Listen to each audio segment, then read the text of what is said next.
Donc nous allons commencer par l'audition de Madame Valérie Masson-Delmotte. Où en sommes-nous aujourd'hui? Depuis la période pré-industrielle, les activités humaines ont provoqué un réchauffement planétaire de l'ordre de 1 degré, entre 0,8 et 1,2 degrés. Nous vivons déjà avec les conséquences de ce degré de réchauffement dû aux activités humaines, avec l'intensification d'événements extrêmes, la montée du niveau des mers et le recul de la banquise arctique, parmi d'autres changements. Si le monde continuait à se réchauffer au même rythme, le réchauffement planétaire atteindrait 1,5 degré entre 2030 et 2052. Alors que les émissions passées, depuis la période pré-industrielle jusqu'à aujourd'hui, vont continuer à provoquer des changements dans le système climatique, ces émissions passées n'amèneront pas le réchauffement à atteindre 1,5 degré. Tout va dépendre des émissions de gaz à effet de serre à venir. Sur la base de très nombreux travaux récents, nous avons maintenant une image claire des risques évités si le réchauffement est stabilisé à 1,5 degré par rapport à 2 degrés.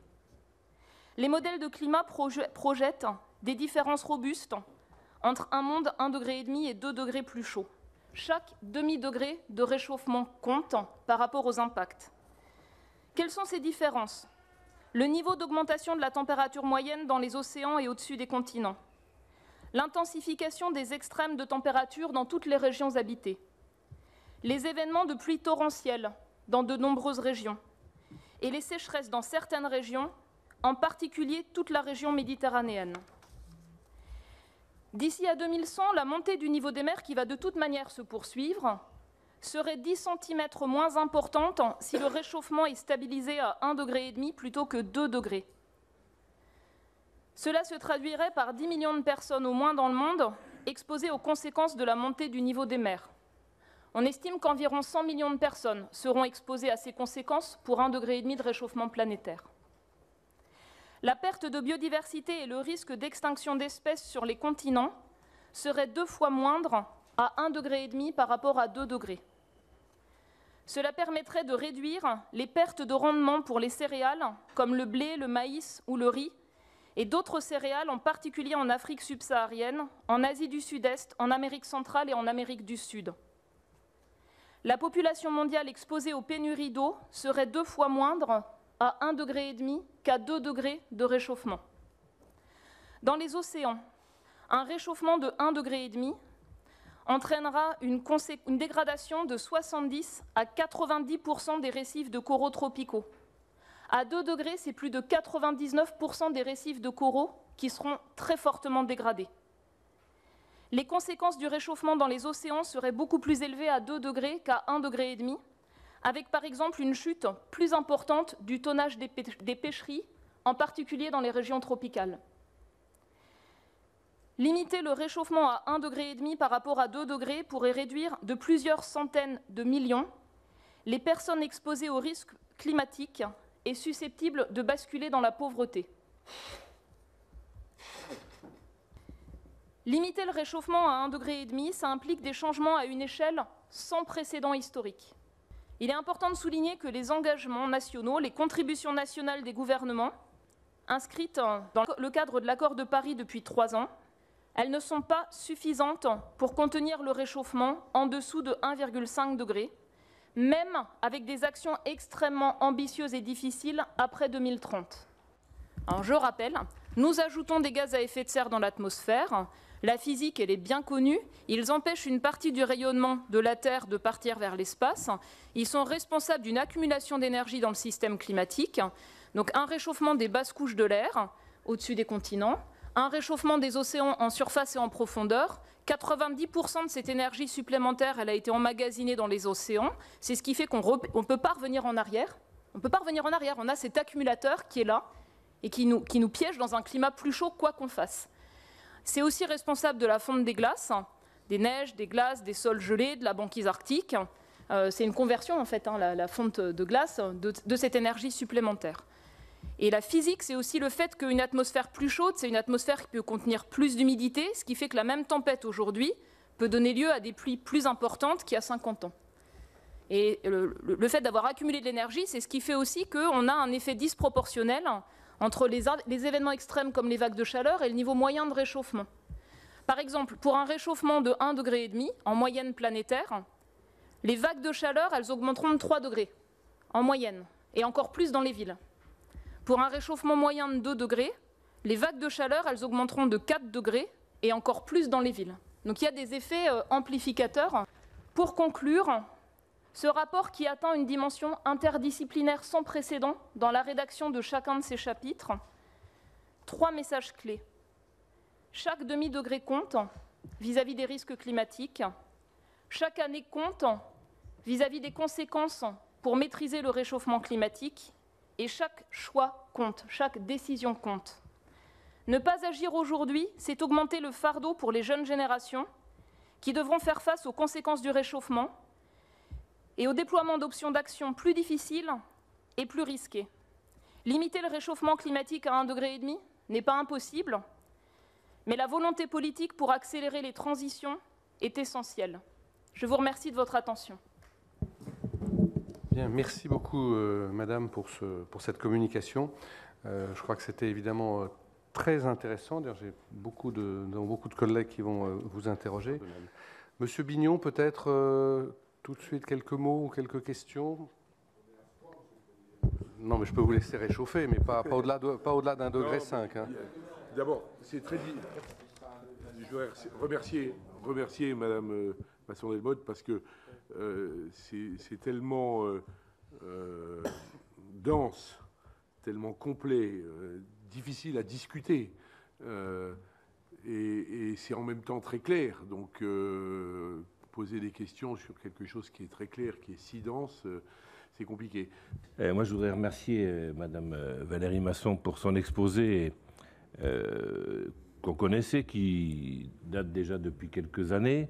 On est bien sûr conscient de la problématique, mais comme le disait mon collègue, on est un peu impuissant par rapport à tout cela. Moi, la première question que je voulais savoir, c'est pourquoi, d'un seul coup, il y a une accélération de l'alarmisme en quelques semaines. On n'a pas de leçon à recevoir, je veux dire, de beaucoup de pays par rapport à ce que nous faisons dans notre pays. On est quand même plus vertueux que beaucoup de pays. Comment convaincre ? Comment convaincre, déjà convaincre nos collègues élus, convaincre, on a une vraie problématique aussi en Gironde, mais dans d'autres départements, les agriculteurs, parce qu'avec le réchauffement climatique, la problématique de la culture du raisin et donc de la production de vin. Je pense qu'on est tous, et on se sent tous impuissants devant donc le chantier qui s'ouvre devant vous. Impuissants parce que globalement, on ne voit pas de solution effective, en tout cas concrète et aussi convergente. Voilà, donc moi, c'est un cri d'alarme. Si on prend tout cela à bras de corps à l'échelle de notre micro-territoire ou de nos territoires, on a l'impression de la goutte d'eau voilà, ou de l'écopage sans fond. Mais ça me fait penser, vous savez, en agriculture, on a le traitement, toute proportion gardée, on a le traitement pour le campagnol terrestre. Vous avez des agriculteurs qui traitent le campagnol, il y en a un qui le traite, mais les voisins à côté ne le traitent pas. Résultat, nul. Ça ne sert strictement à rien. Est-ce que cette dimension catastrophe climatique, je pense que le mot est catastrophe, est vraiment réel, pourrait être notre futur, et est-ce que cette dimension est prise en compte par ceux qui ont le pouvoir d'agir? Parce que oui, on peut se sentir impuissant, sachant que il y a beaucoup de transversalité au niveau des décideurs et qu'on peut faire un portage politique, on peut avoir la volonté, le courage, comme vous l'avez dit, mais il faut aussi avoir les moyens et les possibilités, les portes ouvertes. Je ne suis pas un climato-sceptique, beaucoup s'en faut, mais je suis retombé il y a quelque temps sur des publications d'organismes pas comme le vôtre, parce qu'il n'existait peut-être pas en 1978, on parlait très sérieusement et on nous a sensibilisés. Je dis bien 1978, pas 1800, sur le refroidissement de l'atmosphère. Alors je vais mettre de côté les scientifiques qui ne sont pas tout à fait d'accord et qui parlent, eux, de cycles et de grands cycles, et de dire que finalement, l'activité humaine joue pour peu par rapport au cycle, hein. Je mets ça de côté. Et effectivement, nous avons chacun une responsabilité individuelle et collective pour tenter de faire évoluer les choses. Moi, je suis optimiste. Je suis convaincu que l'homme saura, bien sûr, s'adapter, puisqu'il le fait depuis toujours, et lutter pour la survie de sa propre espèce. Aujourd'hui, il y a une insuffisance incroyable de l'information. Ce qui a été annoncé il y a quelques jours est catastrophique. On en a parlé pendant une demi-journée. Aujourd'hui, on parle du gouvernement, on parle de la succession à l'idée, etc. Voilà, tout ça, c'est parti. Alors que c'est quand même 1000 fois plus important. J'ai l'impression que nos concitoyens, globalement, sont beaucoup plus prêts à bouger, à changer que le monde politique. C'est un paradoxe, puisque normalement, à un moment, le monde politique, il suit nos concitoyens. Mais il y a beaucoup d'arguments à l'immobilisme. Est-ce que cette course à la consommation et à la croissance, en fait, est compatible avec ces objectifs que nous devons atteindre? L'un des membres du GIEC a résumé l'état d'esprit qui est celui des chercheurs, c'est de dire la chose à laquelle les scientifiques ne peuvent répondre, c'est si c'est faisable politiquement et institutionnellement. Et c'est là où est tout le problème. Comment on fait et avec quels moyens? Merci, Madame Masson-Delmotte. Je vous laisse répondre à cette première série de questions et d'interventions, si vous le voulez bien. Il y a un certain nombre de remarques qui portent sur le caractère un peu alarmiste ou émotionnel. Moi, je pense que ce qui est important, c'est le courage face à cet enjeu-là, plutôt que l'espoir ou la peur. C'est le courage qui est nécessaire partout.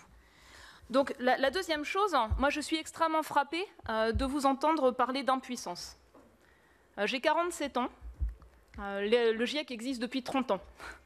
Je pense que vous avez vu passer plusieurs rapports du GIEC qui ont été tous approuvés par le gouvernement français comme les autres gouvernements. Dans chacun de ces rapports, il y a des éléments sur les actions qui peuvent être menées pour l'adaptation, pour l'atténuation. Dans tous les territoires français, il y a des acteurs du changement, dans tous les secteurs d'activité, et vous les connaissez. Je pense que pour moi, personnellement, comme citoyenne, vous avez une responsabilité extrêmement forte et vous n'êtes pas impuissant, loin de là. Ce qui est important, je pense, c'est donner à voir ces acteurs de changement plutôt que de montrer tous les facteurs qui peuvent conduire à l'inaction. Il me semble que c'est un point qui est extrêmement important. Par rapport aux aspects dont on discutait tout à l'heure, je pense que tout l'enjeu, c'est si on agit rapidement, de manière concertée maintenant, on peut avoir une gestion de risque, c'est-à-dire anticiper pour se préparer. Si on n'agit pas, on va tourner à une gestion de crise permanente, chez nous comme ailleurs, avec toutes les intersections possibles. Et c'est ce que montre le rapport. Et pourquoi est-ce que ce rapport est nouveau ? C'est parce que les gouvernements nous ont demandé de regarder 1,5 degré de réchauffement global. 1,5 degré, on va y arriver bientôt. Ça demande à regarder les risques immédiats. Si on dépasse 1,5 degré, ça demande à regarder les risques supplémentaires, voire irréversibles. Ça nous met finalement à la croisée de 3 risques. Pour moi, c'est vraiment une sorte de quadrature du cercle, hein. Il y a les risques climatiques, y compris les risques irréversibles ou les risques de déstabilisation de société. Ça, c'est le premier volet. Il y a les risques liés à l'inaction aujourd'hui, qui demandera ensuite d'agir plus fort et de déployer des options risquées comme d'extraire à grande échelle du dioxyde de carbone de l'atmosphère. C'est potentiellement risqué. Et puis il y a le risque d'une transition maîtrisée dont on a les leviers aujourd'hui. Et la question qui est posée à tous, c'est quel risque êtes-vous prêt à prendre ?